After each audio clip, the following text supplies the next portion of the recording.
Love has the power to transform us. It can be the force that redeems, that lifts us from darkness, that makes life feel worth living. But love, in its most twisted form, can also be the thing that destroys. Some lovers don't lift each other up. They pull each other deeper into the abyss. They don't stop each other from making mistakes. They become willing participants. And in the worst cases, they don't just share passion. They share blood on their hands. Tonight, we explore the terrifying world of couples who killed together. These are not just ordinary criminals. These are people bound by an obsession so dark, so intoxicating, that murder became an extension of their love. Some were fueled by greed, others by power, and some simply because they enjoyed watching the light fade from their victims' eyes. Their stories span decades, from the dusty backroads of America to the cold, gray streets of England. From lovers who glamorized their life on the run to those who turned their own homes into slaughterhouses. Each pair, in their own way, proves one thing. When love turns toxic, there's no limit to the depths people will sink. And so we begin. Our first couple is perhaps the most infamous of them all. A pair of young outlaws, worshipped by some as rebellious icons, but in reality, nothing more than cold-blooded killers.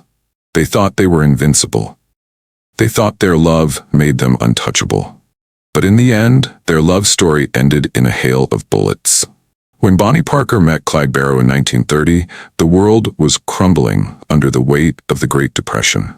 People were desperate. Crime was everywhere. But for Bonnie and Clyde, this wasn't just a time of survival. It was the perfect setting for infamy. Bonnie was just 19 when she crossed paths with Clyde.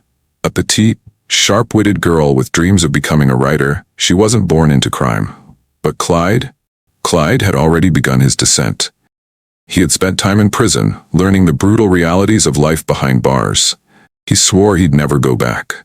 And when he met Bonnie, she became his reason to never stop running. At first, it was just petty theft, small-time crimes. But Clyde had bigger ambitions. He didn't want to be just another outlaw. He wanted to make a name for himself. And Bonnie, devoted and reckless, was ready to follow him into the fire. Together, they formed the Barrow Gang, a ragtag group of criminals robbing banks, looting stores, and stealing cars across the country. But their crimes weren't just about money. Clyde was ruthless. If anyone stood in his way, he wouldn't hesitate to pull the trigger. And Bonnie, despite the romanticized image of her holding a cigar and laughing for the camera, was no innocent bystander. She wrote poems about their crimes, turning their killing spree into a twisted kind of legend. Then came the real bloodshed. In 1932, their robberies turned into murder. Clyde shot a store owner who resisted.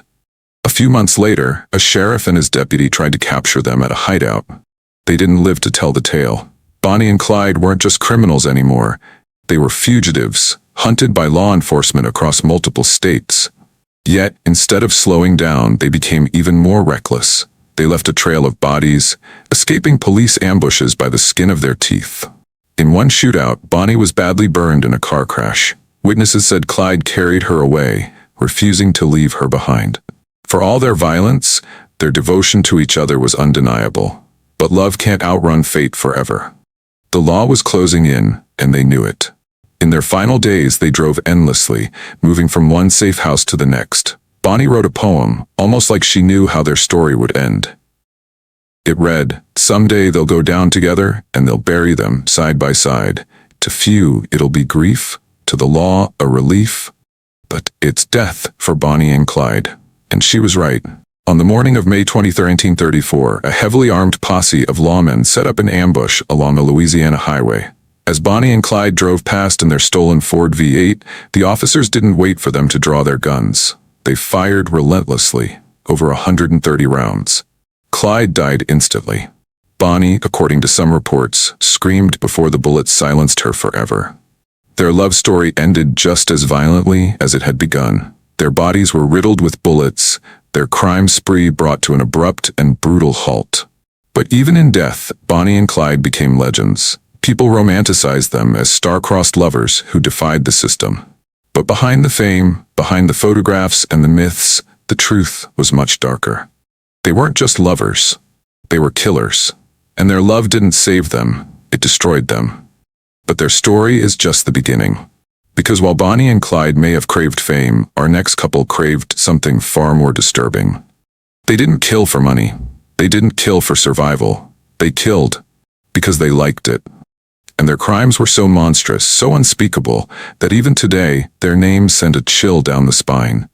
When Myra Hindley met Ian Brady in 1961, she was just 18. A quiet girl from a working-class family in Manchester, England, she had lived an ordinary life until Brady entered it. He was different. Intelligent, intense, brooding. He spoke about power, control, and violence in ways that fascinated her. And the deeper she fell for him, the more she was willing to do anything to prove her love. At first, it started with books. Brady introduced her to Mein Kampf, Nietzsche, and the writings of the Marquis de Sade. He whispered dark philosophies into her ear, feeding her mind with the idea that morality was an illusion, that rules were for the weak, that real power came from those willing to take it by force. And Myra believed him. What happened next would turn them into one of the most infamous killer couples in history. Their victims were children. Between 1963 and 1965, Ian Brady and Myra Hindley kidnapped, tortured, and murdered at least 5 children, burying their bodies in the desolate landscape of Saddleworth Moor. They lured their victims with promises of a ride home, gifts, or simple kindness, only to drag them into the abyss. One of their first victims was 16-year-old Pauline Reed. She was on her way to a dance when Myra offered her a lift, saying she had lost a glove on the moors and needed help finding it. Pauline never made it to the dance. Instead, she was driven to an isolated spot where Brady attacked her while Myra watched. They buried her body in the cold, unforgiving earth, just the first of many. Then came 12-year-old John Kilbride. Again, the method was the same. A friendly offer, a moment of trust, and then an ending too horrifying to imagine. But the worst came with their final known victim, 10-year-old Leslie Ann Downey. Unlike the others, her suffering was recorded, a tape. A grainy, nightmarish recording of her final moments. The sound of a child begging for her life, sobbing as Myra's cold voice orders her to be quiet. It was this recording that would ultimately expose them. Myra's own brother-in-law, David Smith, was the one who finally put an end to the nightmare. He had witnessed Brady kill their last victim, 17-year-old Edward Evans, in front of him. That night, sickened by what he had seen, Smith went to the police. He told them everything. And when the police raided Myra and Ian's home, they found the evidence. The photographs, the tapes, the maps of the burial sites. In the end, there was no escape. Brady and Hindley were arrested. At trial, Myra played the role of the devoted woman, insisting she was under Ian's control, that she had no choice. But the truth was far more chilling. Myra wasn't just an accomplice. She was an active participant. She had smiled as children screamed. She had laughed as she photographed their graves. She had chosen Ian Brady over every innocent life they took. Brady was sentenced to life in prison, where he remained until his death in 2017. Hindley, despite multiple attempts to convince the world she had changed, never won her freedom. She died in prison in 2002, hated by an entire nation. There's no romance in their story, no tragic love, no poetic ending, just the cold, brutal truth. Together, they became monsters, and their love didn't redeem them. It only made them stronger in their evil. But what if murder wasn't just a crime? What if it was part of everyday life, hidden behind the doors of an ordinary home? Our next couple didn't just kill in secret. They built their love on a foundation of blood. Their home wasn't a house, it was a slaughterhouse. Fred and Rose West were not outlaws like Bonnie and Clyde. They weren't driven by twisted ideologies like Ian Brady and Myra Hindley. Their evil was something else entirely, something far more disturbing. It all started in the early 1970s, in an ordinary house on 25 Cromwell Street, Gloucester, England. From the outside, it looked like any other home. A place where a husband and wife were raising their children. A place where neighbors would hear the sounds of laughter and life. But behind those walls, beneath the floors, in the basement, there were horrors beyond imagination. Fred was already a murderer before he met Rose. His first known victim was his ex-wife, Catherine Costello, along with her young daughter Charmaine. He killed them without remorse, disposing of their bodies as if they were nothing more than garbage. But when he met Rose in 1969, he found something he had never had before, a willing accomplice. Rose wasn't afraid of Fred's darkness. She embraced it. Together, they lured young women into their home. Runaways, hitchhikers, even lodgers who rented rooms. Women who had no idea that stepping inside 25 Cromwell Street was a death sentence. Some were assaulted, some were tortured. Some were buried beneath the very floors they had walked across, their screams forever silenced beneath layers of concrete. One of the most chilling aspects of their crimes was how seamlessly they blended murder with everyday life. They raised children in that house. They went shopping. They laughed with neighbors. And all the while, the bodies were piling up beneath them. One of their most heartbreaking victims was their own daughter, Heather West. She was just 16 when she vanished. For years, Fred and Rose told their other children that Heather had run away, but whenever one of them misbehaved, Rose would give a sickening warning. If you're not careful, you'll end up under the patio like Heather. It wasn't until years later that the truth came out.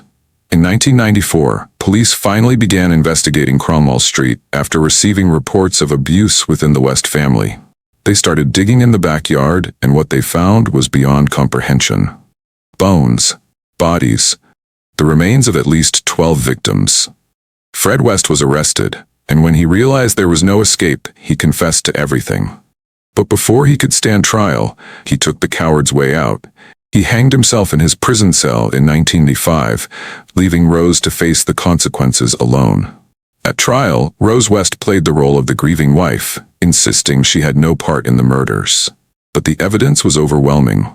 The stories from the surviving children, the testimonies of those who had escaped, it all pointed to one horrifying truth. She wasn't just an accomplice. She was every bit as sadistic as Fred. She was sentenced to life in prison, where she remains to this day. Unrepentant, unforgiven. Fred and Rose West were not lovers in the traditional sense. Their relationship was not built on romance or devotion. It was built on cruelty, on control, on the unthinkable suffering of those they destroyed together. And yet, as horrific as their crimes were, they were not unique. Because there are more couples out there, more lovers who turned murder into a shared obsession. Some hid behind the facade of normalcy, pretending to be just another happy couple.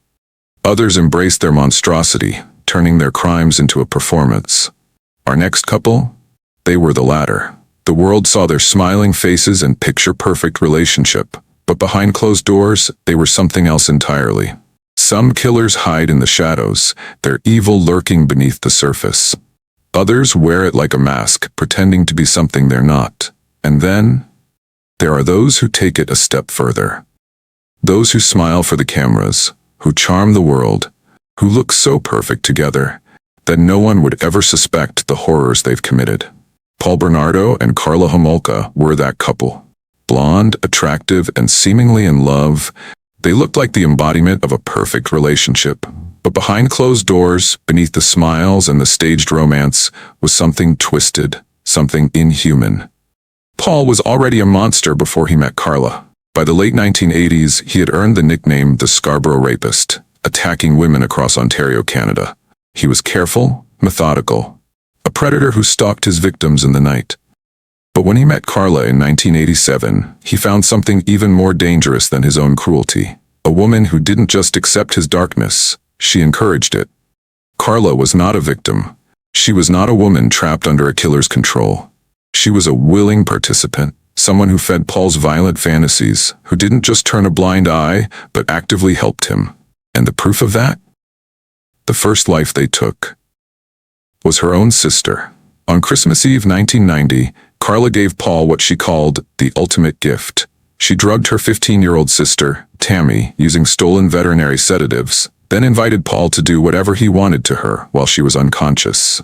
Karla herself recorded the assault, watching as Paul violated her little sister. But then, something went wrong. The drugs were too strong. Tammy choked on her own vomit and died. Instead of panicking, instead of calling for help, Paul and Karla cleaned up the scene.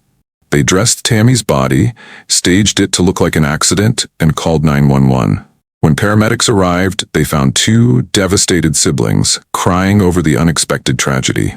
No one suspected a thing. And that was just the beginning. With Tammy gone, Paul and Karla set their sights on new victims.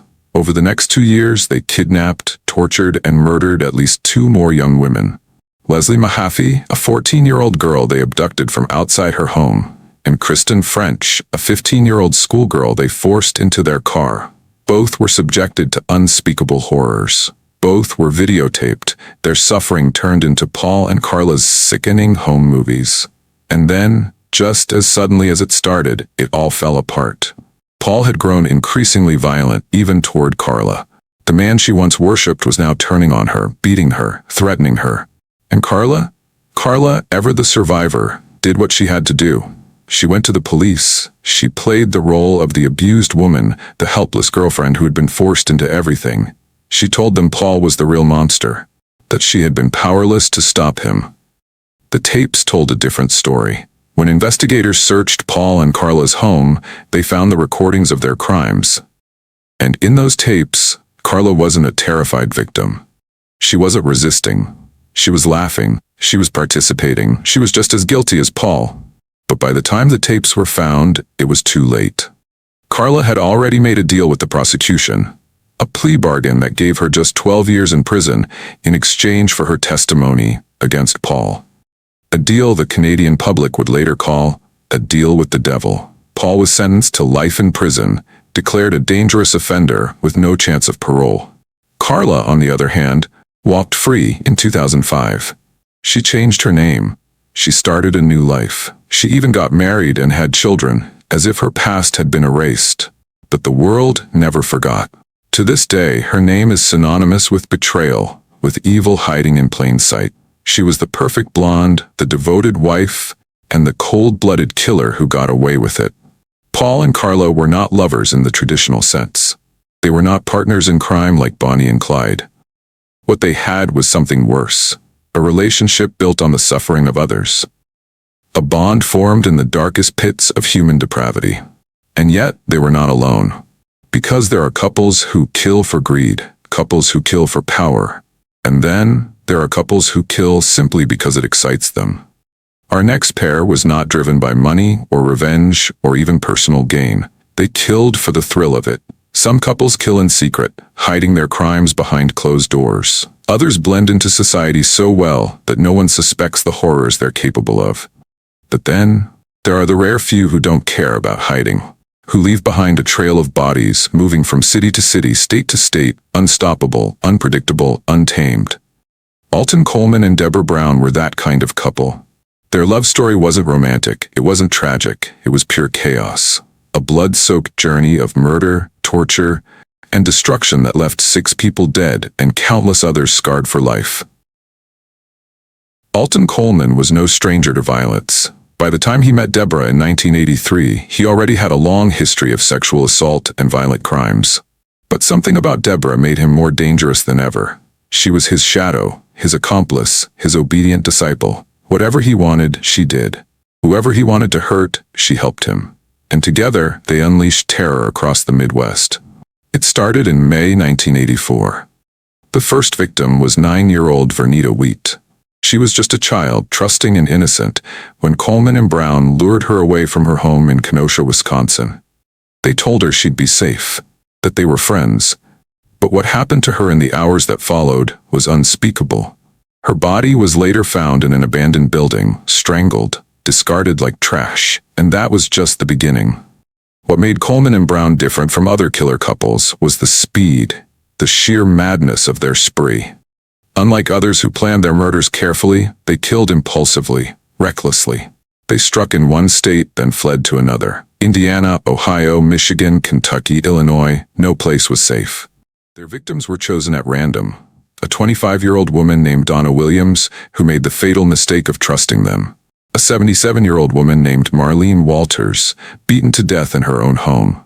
A mother and her 10-year-old daughter, tied up and attacked, left to die. Only the little girl survived. They had no type, no pattern, no motive beyond their own twisted pleasure. They stole cars, changed their identities, and kept moving, always one step ahead of the police. And through it all, Deborah Brown stayed by Coleman's side, not just as an accomplice, but as an active participant. One survivor later recalled how Deborah laughed as they beat her, as if the pain and suffering were entertainment, as if it was all just a game. But like all sprees, theirs had to come to an end. By July 1984, after 2 months of terror, the FBI had launched one of the largest manhunts in U.S. history. Their faces were on every newspaper, every TV screen. The country was watching. And when they were finally captured in Evanston, Illinois, they looked nothing like the glamorous, unstoppable killers they had once been. They were filthy, exhausted, cornered. During interrogation, Deborah did something unexpected. She didn't just confess, she defended Coleman. She claimed she was under his spell, that she had been brainwashed, that she never wanted to hurt anyone. But the evidence said otherwise. There were witnesses, survivors, people who had seen her smiling as she committed unspeakable acts, people who had heard her laugh. The courts showed no mercy. Alton Coleman was sentenced to death and executed in 2002. Deborah Brown was also sentenced to death, but her sentence was later commuted to life in prison. She remains behind bars to this day, a woman who followed her lover into darkness and never came back. Coleman and Brown weren't a love story. They weren't even partners in crime. They were something worse. A force of destruction, a whirlwind of violence, a reminder that sometimes the deadliest killers don't need a reason. They just need each other. But what if murder wasn't just about power? What if it was about something even more twisted? For our next couple, killing wasn't just an act. It was an obsession, a ritual, a shared addiction. Some couples kill out of rage, some for greed. But then there are the ones who kill for love, twisted, obsessive, all-consuming love. A love so strong, so toxic, that it leaves nothing but death in its wake. Raymond Fernandez and Martha Beck weren't just killers. They were con artists, manipulators, predators who used romance as a weapon, who lured lonely, desperate women into their trap with promises of passion, only to destroy them in the end. They became known as the Lonely Hearts Killers, a name that perfectly described the way they hunted. It all started in 1947. Raymond Fernandez was a smooth talker, a master of seduction. He placed ads in newspapers, pretending to be a charming bachelor searching for love. His victims were mostly older women, women who had spent years alone and longed for companionship. Women who would do anything for a man who whispered the right words in their ear. He would win their trust, steal their money, and disappear. It was a cruel game, one he had played countless times. But everything changed when he met Martha Beck. Martha wasn't like his other victims. She wasn't wealthy or glamorous. She wasn't naive. What she was obsessed. From the moment she met Raymond, she belonged to him. She quit her job, abandoned her children, and threw herself completely into his world. And when she learned about his schemes, she didn't run. She didn't try to stop him. She wanted in. But there was one problem. Martha was jealous. She couldn't stand the idea of Raymond seducing other women, even if it was just part of the con. So together they came up with a new plan. Instead of just scamming these women, they would kill them. The first victim was a widow named Janet Fay. She thought she had found love, a second chance at happiness. But when she arrived at Raymond's home, Martha's jealousy took over. She attacked Janet in a blind rage, smashing her skull with a hammer. And then she and Raymond stuffed Janet's body into a trunk and buried it in a rented house. After that, the killings escalated. They traveled from town to town, placing new ads, luring in new victims. Each time Raymond would seduce them, promising marriage, promising a future. And each time Martha would be there, seething with jealousy, ready to strike. Sometimes the women were strangled. Other times, they were beaten. But no matter how it happened, the result was always the same: death. And through it all, Martha stayed by Raymond's side, desperate for his love, willing to do anything to keep it, even if it meant killing for him. But love doesn't make you invincible. In 1949, the police finally caught up with them after the suspicious disappearance of one of their victims. When detectives searched their home, they found evidence of their gruesome crimes. The money, the jewelry, the letters from women who had vanished without a trace. And when the truth came out, the world was horrified. Martha, however, didn't care. During their trial, she sat next to Raymond, holding his hand, staring at him with complete devotion. Even as the jury sentenced them both to death, she never let go. Their love had started with stolen words, with empty promises printed in newspaper ads. It ended in the electric chair, side by side, just as Martha had always wanted. They called themselves lovers. But love doesn't leave a trail of bodies. Love doesn't turn jealousy into murder. Raymond and Martha weren't a tragic romance. They were a warning. A reminder that sometimes the most dangerous thing in the world is devotion. But not all killer couples seek victims outside their own home. Some, like our next couple, turn their rage inward. Some let their love rot from the inside, until one of them ends up dead. Most killer couples are lovers, bound by passion, obsession, or a mutual thirst for blood. But what happens when that deadly partnership isn't between two lovers, but a mother and her son? Sante Keems wasn't just a criminal. She was a force of nature. A con artist, a fraudster, a manipulator who lived by one rule: take whatever you want. It didn't matter who got hurt. It didn't matter who got in her way. And when she had a son, Kenny Keems, she didn't raise him to be a man. She raised him to be a weapon. For decades, Sante had built her life on deception. Insurance fraud, arson, human trafficking, there was no crime too big or too small. She would charm, threaten, or destroy anyone who opposed her. But even the most ruthless con artists need help. That's where Kenny came in. From the moment he was born, Sante groomed him to be her accomplice. She taught him that rules didn't apply to them, that lying, stealing, and even killing were just part of survival. And above all, that no one mattered but the two of them. To Kenny, Sante wasn't just his mother, she was his god. Together, they started small. Hotel scams, stolen identities, real estate fraud. But as the years went on, their crimes became darker. And then in 1998, they went too far. Sante had her eyes on a massive prize: wealthy New York socialite Irene Silverman, an 82-year-old widow who owned a $10 million mansion. Sante's plan was simple: move in, gain Irene's trust, steal her identity, and take everything she owned. But Irene wasn't an easy target. She was sharp, suspicious. She knew something was off about her new tenants, and before long she started asking questions. Sante and Kenny couldn't risk being exposed, so they did what Sante had always taught her son to do. They killed her. Irene Silverman disappeared without a trace. No body, no witnesses, just another missing person in a city full of them. But Sante had made one fatal mistake. She had always believed she was smarter than the law. The police had been watching her for years, and this time, they were ready. Sante and Kenny were arrested in a stolen car, trying to escape. And when detectives searched their belongings, they found everything: fake IDs, forged documents, and detailed plans for taking over Irene's life. The evidence was overwhelming. During the trial, Kenny did something no one expected. He tried to take the blame. He claimed his mother was innocent, that he had done it all alone, that she had nothing to do with it. But no one believed him. Because everyone could see the truth. Sante had turned her son into a killer. She had molded him, controlled him, destroyed him, and now they would go down together. In 2000, they were both sentenced to life in prison. Sante never showed remorse. Until the day she died in 2014, she insisted she was innocent. Kenny, on the other hand, remained loyal, never speaking a word against his mother, even as he spent the rest of his life behind bars. Most killer couples fall in love with each other. But this was different. This was something far more disturbing. Sante and Kenny weren't partners. They were puppeteer and puppet, a toxic bond so strong, so twisted, that it left destruction in its wake. But what happens when a couple's crimes go beyond murder? What if, instead of just taking lives, they built an entire empire on suffering? Because our next couple didn't just kill, they enslaved.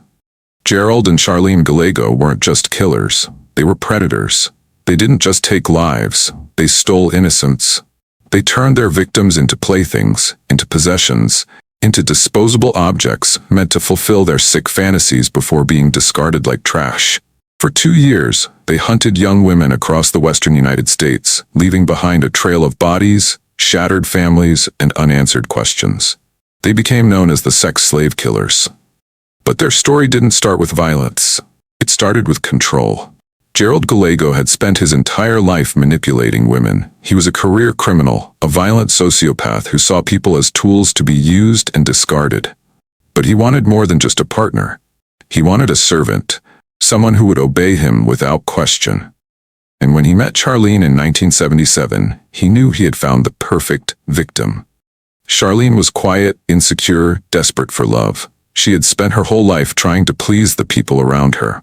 And Gerald saw that weakness, that vulnerability, and used it against her. At first, he charmed her. Then he isolated her. Then he trained her. By the time she realized what he really was, it was too late. Because Gerald didn't just want control over Charlene, he wanted more. He wanted slaves. So in 1978, the couple began their hunt. Their first victims were two teenage girls, Rhonda Scheffler and Kippy Vaught, just 17 and 16 years old. They were walking through a mall parking lot in Sacramento when Charlene approached them, smiling, friendly, disarming. She asked if they wanted to go to a party. They never made it home. Charlene lured them to a van where Gerald was waiting. The girls were bound, driven to a remote location, and brutalized for hours. When Gerald was finished, he forced Charlene to help dispose of them. Their bodies were later found dumped in a field, abandoned like garbage. And this was just the beginning. Over the next 2 years, Gerald and Charlene repeated the same horrific cycle. Lisa King and Brenda Judd, two best friends, kidnapped from a fairground in Nevada. Sandra Colley and Stacy Redican, two young women, last seen at a shopping mall. Linda Aguilar, pregnant at the time of her murder. Virginia Moschel, a bartender who simply crossed their path at the wrong time. Each time, the pattern was the same. Charlene, the bait, Gerald, the executioner, and in the end, another nameless grave, another family left searching for answers. By 1980, the Gallegos had killed at least 10 people. But like all serial killers, they got careless. Their final victims, Craig Miller and Mary Beth Sowers, weren't just kidnapped. This time, there were witnesses. People saw Charlene luring them into a car. And for the first time, the police had a lead. The manhunt didn't take long. Within weeks, Gerald and Charlene were arrested.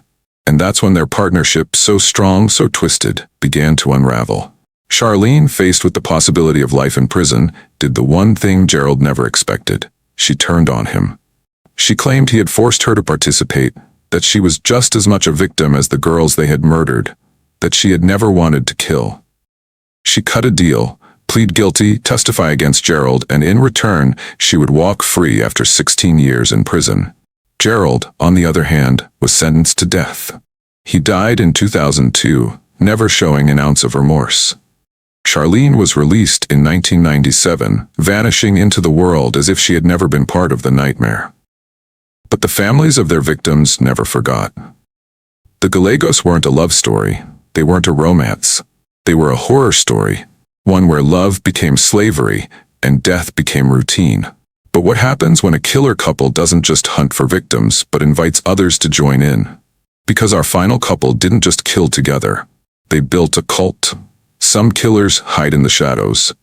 Some blend into the background, unnoticed, unremarkable. And then there are the ones who look perfect on the outside. The ones who smile, who charm, who seem like they could never do anything wrong. Paul Bernardo and Karla Homolka were that kind of couple. Blonde, attractive, wealthy.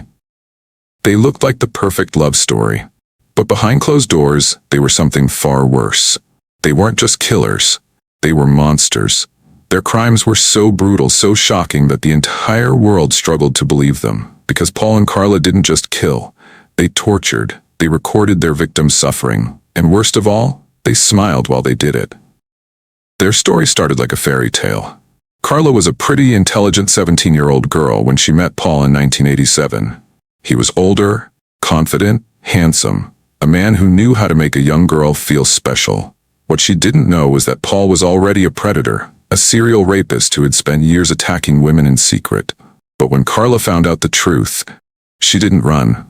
She embraced it. She wanted to be part of it. Paul wanted to hurt women, and Karla wanted to make him happy. Their first victim was someone close, too close. Karla's own sister, Tammy Homolka. In 1990, on Christmas Eve, Karla gave Paul the ultimate gift. She drugged her sister, let Paul assault her, and watched as Tammy slowly suffocated on her own vomit. Then, they cleaned her up, dressed her, and told the police it was just a tragic accident, and they got away with it. That first kill changed everything. Now, Paul and Karla had a taste for it. Over the next 3 years, they kidnapped, assaulted, and murdered multiple young women. Leslie Mahaffey, Kristen French, and possibly more. They filmed their crimes, turning their brutality into sick home movies. Paul took pleasure in the suffering. Karla played the perfect, obedient girlfriend, pretending to be innocent, but nothing lasts forever. By 1993, the police had connected Paul to a series of rapes in Toronto. DNA evidence linked him to the crimes. He was arrested, and Karla, realizing the walls were closing in, made her move. She claimed she was a victim, that Paul had forced her to help, that she had been abused, brainwashed, too scared to say no. She took a plea deal. In exchange for testifying against Paul, she received just 12 years in prison. Then the police found the videotapes, the tapes that showed Karla wasn't a victim at all. She had enjoyed it, she had laughed. She had helped Paul every step of the way. But it was too late. The deal had already been made. Paul was sentenced to life in prison. Karla? She walked free in 2005. She changed her name, moved away, started a new life as if the past had never happened, but the world never forgot. Paul and Karla were proof that evil doesn't always look like a monster. Sometimes it wears a smile. Sometimes it walks among us unnoticed, until it's too late. The end of the story, or just the beginning? History is full of killer couples. Some kill for money, some kill for power, some kill for love. But all of them prove one thing. When two twisted minds come together, the result is always destruction. Which of these stories shocked you the most? Let us know in the comments. And if you want more dark, disturbing stories just like this, make sure to subscribe and turn on notifications. Because the world is full of horrors. And we're just getting started.